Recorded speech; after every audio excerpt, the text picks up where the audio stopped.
there was homophobia, but it wasn't like in your face at the time until recently. So of course, there's been conversation in the West, and all of that is triggering, reactions in, in Africa and also in Nigeria.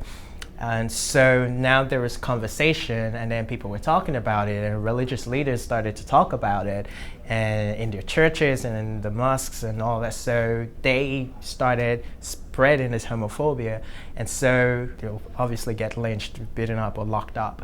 And I think that's very interesting how that has changed over time. Just when you think that information and knowledge is power, on the contrary, people know that this person is different because this is their sexual orientation or identity, but it doesn't equal acceptance, and so it just makes it harder.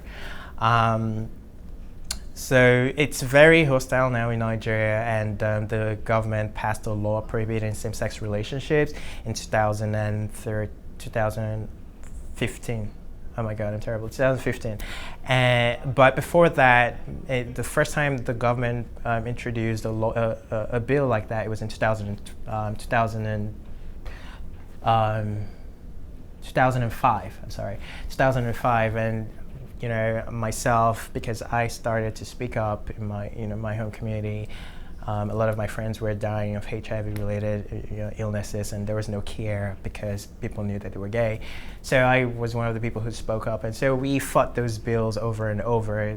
The first time it came out was in 2005, and a few other times, but in 2015 it passed into law. So it just became more hostile. The government is perpetrating this, homophobia, and so just regards access and services, just even identifying as a person who's different puts you at risk of being locked up for 14 years.